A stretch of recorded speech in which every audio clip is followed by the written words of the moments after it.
Hello everybody and welcome back to the Fortnite. I'm Dash Brandon, the Fortnite. That's what we're going to go with. Nailed that intro.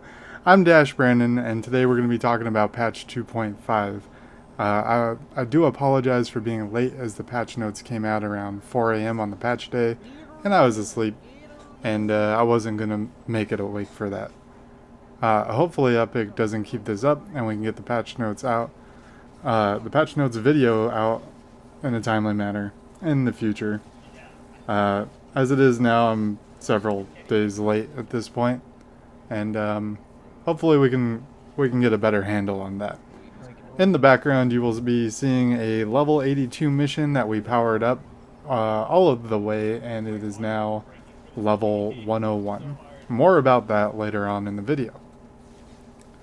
As always, your storm tickets were retired and they will not be back. Any tickets that did not equal at least one llama or a llama are now gone. So you got the llamas that you would have gotten, and if you didn't get any llamas, then you didn't have enough tickets for a llama. I feel it's always a good reminder to throw out this PSA at the beginning of the video because a lot of people get confused about that. The new event has started. It is called Spring It On, and it starts with a Fortnite love story that is Valentine's themed. It won't take very long, probably about 2 hours or so, but there should be additional questline content released each week of the event, according to Epic. This is barring, of course, any delays that may or may not happen. So we can expect, I would imagine, a couple hours of questline each week that we can work through, which I'm kind of a fan of this because it gives you a reason to come back, and they're also going to be adding stuff to the store, the event store each week, so it'll give you a chance to get that stuff as well. And it gives them the ability to add more stuff to the event store, because none of the old stuff will go away as they add stuff to it. We now have spring llamas that have been added, and they cost firecracker tickets. These new llamas consist of hold 4 new subclasses and a handful of new weapons, with a handful of new weapon perks as well. Epic has stated that they will not be introducing any more weapon perks to the normal loot pool until rerolling is a thing. So these weapons are the only place you'll see these perks. As for the heroes, constructors, we have a riot control subclass that focuses on the decoy and plasma pulse. Soldiers have berserkers that are warcry and shockwave focused. They're all about getting in close. I don't think they have shotgun abilities, so they're not really the same as raider headhunters. The ninjas have received the Thunderstrike subclass, which focuses largely on stunning foes with the kick and then dealing bonus damage during that stun. And we have the Flash Outlander that uses phase shift to stun and drop bombs to damage the enemies. The new weapons are one of each of the usual weapons that we typically see here. We have a semi-auto assault rifle, we have a rocket launcher, a shotgun, a sniper, a medium sword, and a heavy spear. The auto rifle is currently dealing insane amounts of dot damage. That's damage over time, or affliction in Fortnite terms. And I wouldn't be surprised if Epic nerfed it in the near future, but have some fun with it while you can. I don't have mine yet.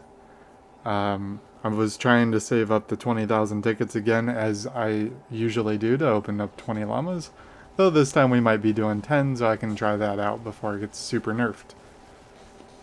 Word around the community is that the constructor is one of the only heroes worth picking up or trying for, but I haven't really dove too far into it personally, and you can definitely check them out in your collection book. The first couple days of the patch were a little rough with tickets because people were trying to figure out how you get the tickets. Now there's a pylon in pretty much every mission, with the exception of, in my experience, being rescue the survivors and build the radar grid. That pylon lets you drop in 3 blue glow to power up the difficulty of the mission. The husks level up. Sometimes you end up with a mini boss and all kinds of things can happen. There's also currently a bug with that where you end up sometimes getting a mixed match of elemental husks. But that's how you're going to get tickets, and that's how you're going to get extra gold. Friday, they buffed the amount that each level gives while leveling up the husks, and you can go up to a total level of 5. Mutant Storms no longer reward tickets because of this, and there's also no cap per day to the number of tickets that you can get.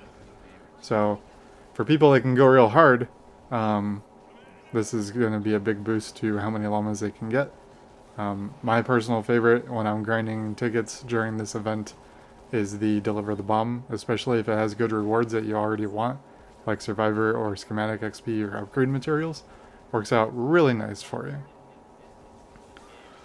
Now we can move on to the gold store. There's a crossbow that if you have tried Battle Royale lately, you will see has made its way to Save the World. I'll be doing a review on it in the next few days. I picked it up on the first day and have been trying it out so that I could get a solid feel of it before I did the review. Additional Spring It On items will appear throughout the duration of the event, and the old ones will not be replaced. You should have plenty to spend gold on during this event, and hopefully you will not end up with a stockpile of gold like some players did. The Universal Inventory should be returning on Monday the 19th with full crafting activation following on the 21st of February. This will be another patch. Recycling changes have happened. By far one of the best changes they have ever made, in my opinion. You now get upgrade materials back when recycling something. All of them. Well, except training manuals and books. That may be intended, but it hasn't been talked about yet by the developers. But this is pretty amazing. I love it. It lets us try a lot of new stuff, which was their intent to begin with. Also, increasing the rarity of a hero has been rebalanced because in the last patch it was broken and was charging too much. It should now cost the correct amount of materials to increase the rarity of a hero that is 2-star and up. Weapons and perks that increase damage to knock down targets now function through the entire animation of a husk getting up. Slightly fewer enemies will spawn while a mini-boss is up, and the cozy campfire can now be added to your collection book. Additional bug fixes are apparently affliction damage was able to crit, and that was unintended, so affliction can no longer crit, and this makes me very sad for my gas traps. Players should be able to level up outside of the tutorial, which was a big bug. Text overrun in the store tab has been fixed, and some other minor bugs that we won't really bother to talk about here. This pretty much wraps up patch 2.5. You may have a new patch video up each week, depending on how big the patches are and how much content comes in them of this event. Not really too sure yet, and we might also just do a hey, there's more stuff to do, go do it type of video. I'm Dash Brandon. I hope you enjoyed the video today. Please feel free to subscribe as it helps me out a lot, and I will see you guys next time. Bye bye.